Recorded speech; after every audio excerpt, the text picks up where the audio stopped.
आप सभी लोगों का बहुत बहुत आभार और एक बार पुनः नववर्ष की हार्दिक शुभकामनाएं देते हुए, ये हैं राज बहादुर पटेल जी और इनका पेशा है कि ये शिक्षक हैं, लोगों को पढ़ाते हैं। प्राविधिक शिक्षा विभाग में जिस घोटाले की चर्चा, जिस भ्रष्टाचार की चर्चा मैंने की है, वो भ्रष्टाचार जिस दिन से शुरू हुआ, राज बहादुर पटेल जी ने उस पे अपने ऑब्जेक्शंस लगाए, लगातार बताते रहे कि ये नियम विरुद्ध है और एक बड़े पैमाने पर इसमें वित्तीय अनियमितताएं हैं। जब इनकी बात को नहीं सुना गया तो इन्होंने अपना रेजिग्नेशन रख दिया और हट गए उस जगह से। लेकिन उसके बावजूद आज तक लगातार इनके परिवार को, इनको धमकियां दी जा रही हैं, इनको चुप रहने के लिए बोला जा रहा है।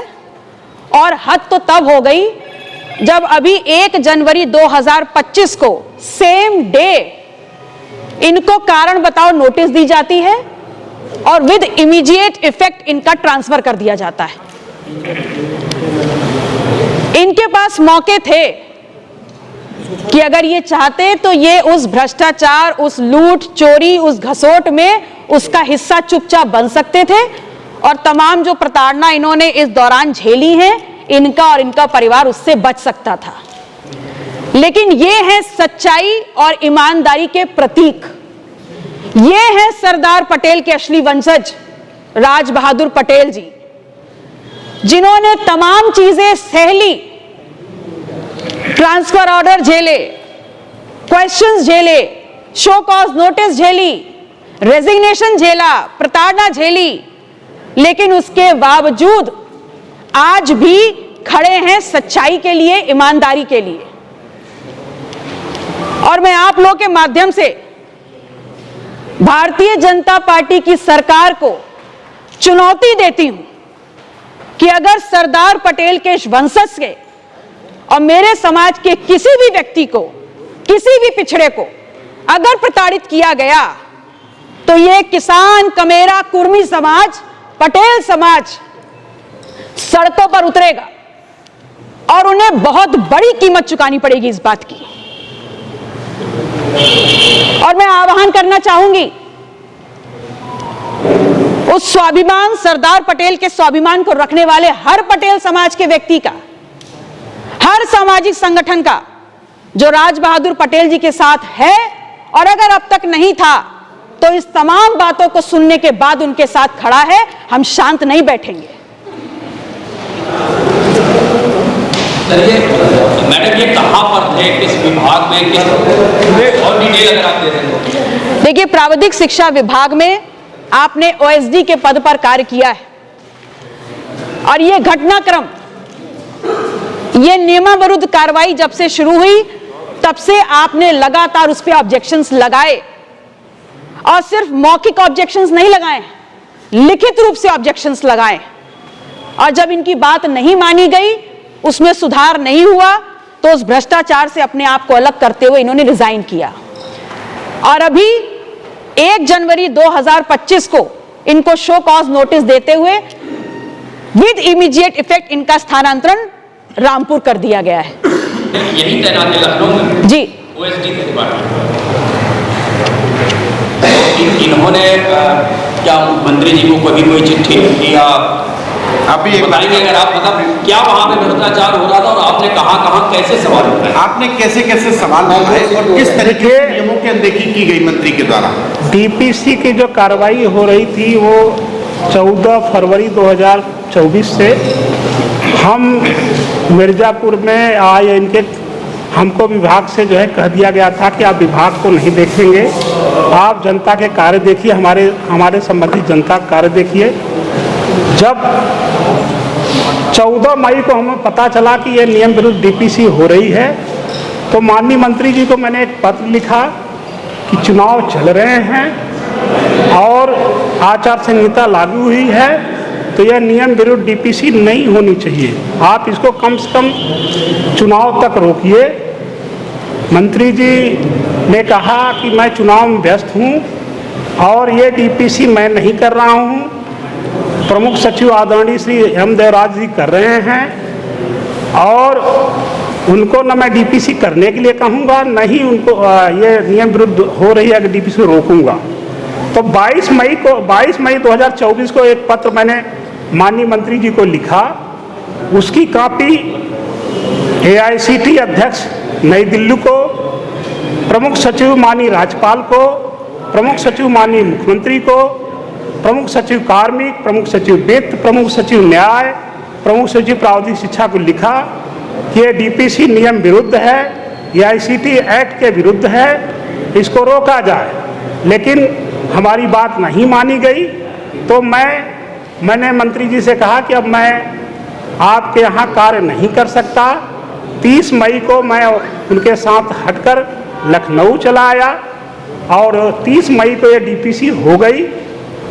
इसके बाद भी मैंने लगातार भारत सरकार को 5 चिट्ठियाँ लिखी, उत्तर प्रदेश सरकार को 5 चिट्ठियाँ लिखी, 2 बार माननीय मुख्यमंत्री जी के जनता दरबार में गए और हमने 5 लोगों को नोटिस दिया कि ये AICT एक्ट है, डबल बेंच का स्टे है और जो डीपीसी हो रही लोक सेवा आयोग से 100% सीधी भर्ती के माध्यम से होनी चाहिए। ये नियम विरुद्ध डीपीसी हो रही, जिसके कारण पूरे प्रदेश में जो पढ़े लिखे लोग हैं, MTech हैं, PhD होल्डर हैं, ये परेशान होंगे। उत्तर प्रदेश के जो प्रावधानिक शिक्षा में जितने भी संगठन थे उनका विरोध कर रहे थे। तो ये डीपीसी 30 मई को तो हो गई, लेकिन इसके रिजल्ट घोषित नहीं हुए। लेकिन फिर प्रक्रिया चलती रही। हमें लग रहा था कि ये डीपीसी नियम विरुद्ध है, नहीं होगी। लेकिन 9 दिसंबर 2024 को इसका रिजल्ट आता है। डीपीसी 6600 ग्रेड पे में हुई थी और जब 9 दिसंबर 2024 को रिजल्ट आता है तो डीपीसी का हुई 6600 ग्रेड पे में और रिजल्ट आता है 9000 पे बैंड में। इसका मतलब जो आदमी 1 लाख रुपया पाता था वो सीधा 2.25 लाख रुपया पाने लगेगा।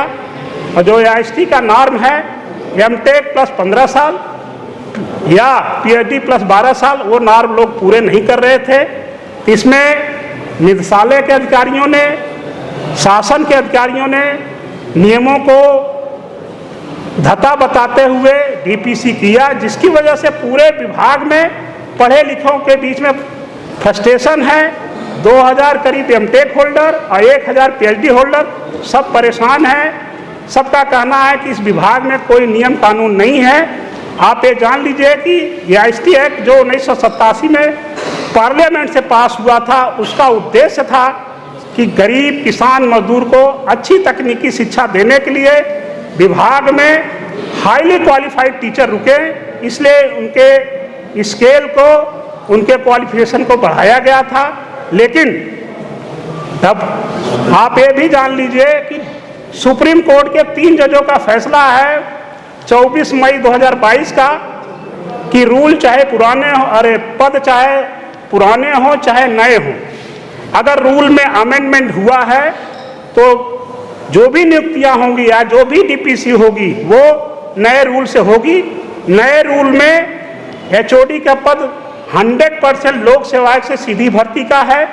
इसी आधार पर हमारे संगठन के कुछ लोग गए थे हाई कोर्ट में, जिससे उनको जो है पुरानी सेवानिवृत्ति डीपी से करने का कोर्ट ने आदेश दिया था। कुछ तथ्य को बिना जाने हुए यही सरकार जनवरी 2023 में हाई कोर्ट के डबल बेंच से स्टे लेकर आती है सुप्रीम कोर्ट के 3 जजों के फैसले के आधार पर। एम देवराज साहब से पहले प्रमुख सचिव डबल बेंच का स्टे लेकर आते हैं, लेकिन पता नहीं क्यों किन परिस्थितियों में पुराने सेवानिवृत्त जिससे डीपीसी कर नहीं सकते थे, उन्होंने डीपीसी किया। वो डीपीसी पुराने सेवानिवृत्त 6600 में किया और रिजल्ट जो आ रहे हैं वो 9000 पे बैंड का, जो एक बहुत बड़ी वित्तीय अनियमितता है। मैं सिर्फ इतना कहना चाहता हूं कि माननीय विधायक महोदया ने के संज्ञान में जब आया तो ये मुद्दा बना। अभी मेरे खिलाफ 1 जनवरी 2021 को शो कॉज नोटिस दिया गया और मेरा ट्रांसफ़र कानपुर में मैं निदेशालय में अटैच था। राजकीय पॉलिटेक्निक नरैनी और राजकीय पॉलिटेक्निक बांदा का प्रिंसिपल था। तत्काल प्रभाव से मेरा ट्रांसफ़र जो है रामपुर कर दिया गया। मेरी सिर्फ आप माननीय मुख्यमंत्री जी से, माननीय मंत्री जी से विनम्र अनुरोध है कि प्रावधिक शिक्षा विभाग में करीब 2 लाख जो छात्र हैं, गरीब किसान के बढ़ते हैं, उनके लिए क्वालिफाइड टीचर जो AICTE नॉर्म के अनुसार रखे जाते हैं, ये जो DPC नियम विरुद्ध हुए उसको तत्काल प्रभाव से समाप्त करते हुए नियमानुसार सिलेक्शन कराएं और जो लोग भी इसमें दोषी हैं उनके खिलाफ कार्रवाई करें। राज बहादुर जी, जैसे आप ये कह रहे हैं कि मैंने माननीय मंत्री जी को बताया तो उन्होंने कहा मैं नहीं कर रहा हूँ, प्रमुख सचिव कर रहे हैं जी, तो आप इस चीज़ से संतुष्ट हैं, सहमत हैं? नहीं, प्रमुख सचिव साहब को DPC करनी ही नहीं चाहिए थी, लेकिन मंत्री जी को जो अगर गलत DPC हुई तो उसको जो है कि उसका अनुमोदन नहीं करना चाहिए था। नहीं, लेकिन गलती किसकी है? मंत्री जी की? 6300 में DPC के लिए अनुमोदन उन्होंने, देखिए सच तो यह है कि अगर DPC के लिए अनुमोदन जो दिया था वो 6300 में ही दिया था। 6600 में DPC हुई थी, 6600 में DPC का अनुमोदन दिया था। नहीं, तो इसलिए मैं देखिए गलती किसकी है? मैं जैसे आपकी बात से थोड़ा कंफ्यूजन क्रिएट हो रहा है कि मंत्री जी की मंशा गलत थी या प्रमुख सचिव? नहीं, देखिए अगर अधिकारी लोग नियमानुसार DPC करते थे, DPC नहीं होती। तो सबसे पहला दोष तो अधिकारियों का है। जब डबल बेंच से स्टे लेकर आए हैं आप, DPC पर स्टे है, आप कर नहीं सकते तो आपने क्यों किया? अगर आपने कर दिया तो विभागीय मंत्री जी को इसका अनुमोदन नहीं करना चाहिए था। मतलब पहली जो जिम्मेदारी है मतलब आशीष पटेल जी की कम है, उनकी ज्यादा है। पहली जिम्मेदारी तो अधिकारियों की है, लेकिन DPC हो नहीं सकती, DPC हो ही नहीं सकती। अगर DPC गलत हुई तो विभागीय मंत्री जी को इसका अनुमोदन नहीं करना चाहिए था। आपने DPC को ही अप्रूवल कैसे दे दिया जब DPC हो ही नहीं सकती थी? तो फर्स्ट इंस्टेंस किसके अप्रूवल पे DPC हो रही है? मंत्री भी उतने जिम्मेदार। अब मैं ये नहीं कर सकता। देखिए कौन जिम्मेदार है कौन नहीं है ये निर्धारण सरकार करेगी। हमारा ये सवाल सरकार से है, ये जांच का विषय सरकार के लिए है। हम किसी रिजल्ट पे नहीं आ रहे, हम आपके सामने डेटा रख रहे हैं, फैक्ट्स रख रहे हैं, फिगर रख रहे हैं। Now the ball is in their court, उनको बताना है, उनको जांच करनी है और उनको न्याय प्रक्रिया पूरी करनी है। मंत्री जी ने तो कहा कि आप कहीं और से ऑपरेट हो रही हैं, गाना भी गा रहे हैं इसको लेकर तमाम, और अभी उन्होंने मंत्री जी ने संस्कारों पर भी सवाल खड़े किए कि उनके संस्कार ऐसे आपने जो कहा था। देखिए आप सब लोग जब सड़क पे चलते होंगे तो एक पालतू कुत्ता आपके पीछे भाव भाव करके जरूर आता होगा, और जब उस कुत्ते को पलट करके आप हुश कर देंगे तो उसके बाद वो कूकू करेगा। तो ये जो कूकू है ना, ये वही वाला कूकू है। कौन करते हैं? और संस्कारों की बात क्या कर रहे हैं?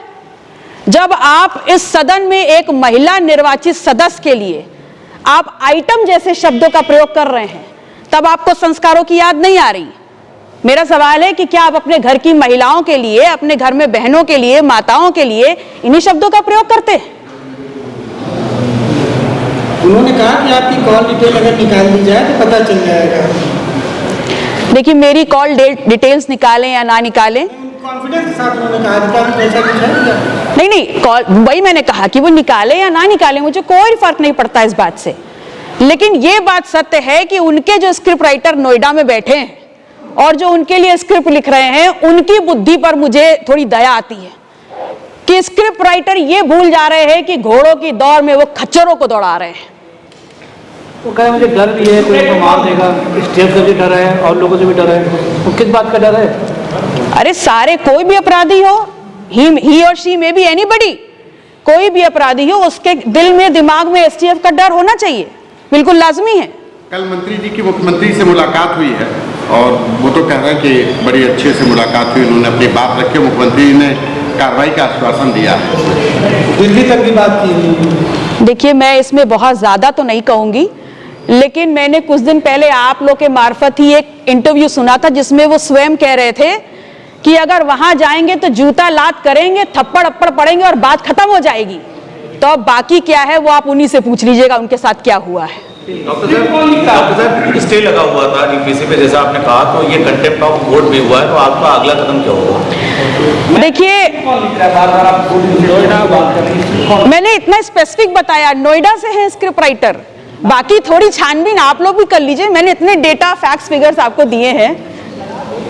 ये नहीं, क्या क्या कुछ पैसों का भी आदान प्रदान हुआ है इस तरह से प्रमोशंस के लिए? देखिए, मैंने सबसे पहले यही बात बोली थी कि माननीय योगी जी के नाम पर जो है यहाँ पर पैसा लिया गया है, और वो पैसे की रकम इतनी बड़ी है, और उससे भी ज्यादा महत्वपूर्ण ये है कि जो सरकारी धन है उसमें वित्तीय अनियमितताएं हुई हैं। Almost an average of more than 50 crore per year is an extra load on the government funds. तो सबसे पहले इन चीजों की जांच होनी चाहिए। तो पहले हमारी संपत्ति की जांच करा ले सब।